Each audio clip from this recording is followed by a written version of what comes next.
ಇಡ್ತಿದಂತ ಜಾಗ. ಮೇಲ್ಗಡೆ ಆ ದೀಪಕ್ಕೆ ಬೇಕಾದಂತ ಬತ್ತಿ ಎಣ್ಣೆ ಅದನ್ನೆಲ್ಲ ಸ್ಟೋರ್ ಮಾಡ್ತಿದಂತ ಜಾಗ ಇದು. ಇಲ್ಲಿ ನೀವು ನೋಡ್ತಿರ್ಬೋದು, ಇನ್ನೂ ತುಂಬಾ ಕಡೆ ನ್ಯಾಚುರಲ್ ಪೇಂಟಿಂಗ್ ಹಾಗೆ ಇದೆ ನೋಡಿ. ಇದೆಲ್ಲ ಆಗಿನ ಕಾಲದ ನ್ಯಾಚುರಲ್ ಪೇಂಟಿಂಗ್ಸ್.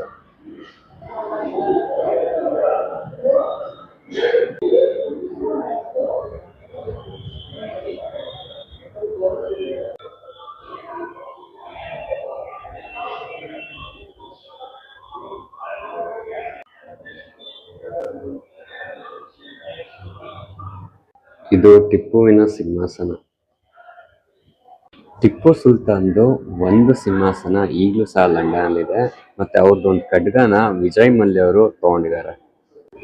ಇದು ಆಗ್ಲೇ ನೋಡಿದ್ರಲ್ಲ ಪ್ಯಾಲೇಸ್, ಅದ್ರದ್ದು ಬ್ಯಾಕ್ ಸೈಡ್ ಇದು ಆಲ್ಮೋಸ್ಟ್ ಅದೇ ತರ ಕಾಣುತ್ತಲ್ವಾ. ಇನ್ನು ಟಿಪ್ಪು ಸುಲ್ತಾನ್ ಬಗ್ಗೆ ಹೇಳೋದಾದ್ರೆ ಒಳ್ಳೇದು ಇದೆ, ಕೆಟ್ಟದು ಇದೆ.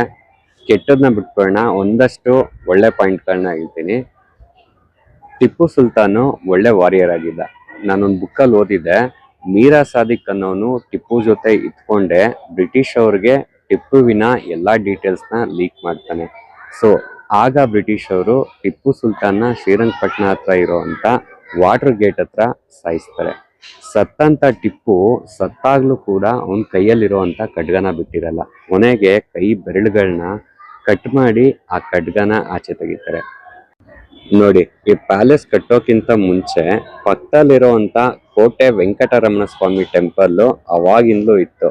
ಆದ್ರೆ ಟಿಪ್ಪು ಇದನ್ನ ಡ್ಯಾಮೇಜ್ ಮಾಡಿಲ್ಲ. ಶ್ರೀರಂಗಪಟ್ಟಣ ಟಿಪ್ಪುವಿಗೆ ಕ್ಯಾಪಿಟಲ್ ಆಗಿತ್ತು. ಆದ್ರೂ ಟಿಪ್ಪು ಶ್ರೀರಂಗಪಟ್ಟಣದಲ್ಲಿರೋಂಥ ಯಾವ ಹಿಂದೂ ದೇವಸ್ಥಾನಗಳನ್ನ ಅವನು ಡ್ಯಾಮೇಜ್ ಮಾಡಿಲ್ಲ. ಒಂದ್ ವಿಶೇಷ ಏನ್ ಗೊತ್ತಾ ಟಿಪ್ಪುದು? ಶೃಂಗೇರಿ ಮಠನ ಜೀರ್ಣೋದ್ಧಾರ ಮಾಡಿದ್ದು ಟಿಪ್ಪುನೇ. ಹೌದು, ಶಿವಾಜಿ ಮಹಾರಾಜರ ಅವಳಿನ ತಪ್ಪಿಸಿ ಶೃಂಗೇರಿ ಮಠನ ಉಳಿಸಿದ್ದು, ಜೀರ್ಣೋದ್ಧಾರ ಮಾಡಿದ್ದು ಇದೇ ಟಿಪ್ಪು. ಟಿಪ್ಪುವಿಂದ ಒಳ್ಳೇದು ಆಗಿದೆ, ಕೆಟ್ಟದ್ದು ಆಗಿದೆ. ಬ್ರಿಟಿಷ್ ಅವರು ಇಲ್ಲಿ ಇರಬಾರ್ದು ಅಂತ ತುಂಬಾನೇ ಫೈಟ್ ಮಾಡ್ತಾನೆ. ಅವ್ರ ವಿರುದ್ಧ ತುಂಬಾ ಯುದ್ಧಗಳನ್ನ ಮಾಡ್ತಾನೆ. ಕೊನೆಗೆ ತನ್ನ ಮಕ್ಕಳನ್ನ ಸಹ ಅಡ ಇಡ್ತಾನೆ.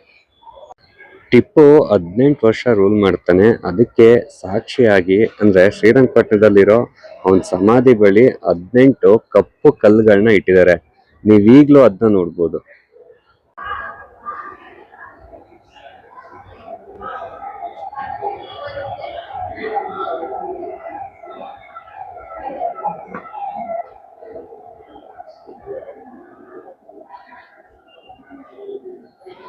ನೋಡಿ, ಫಸ್ಟ್ ಫ್ಲೋರ್ ಇಂದ ಹಿಂಗ್ ಕಾಣುತ್ತೆ.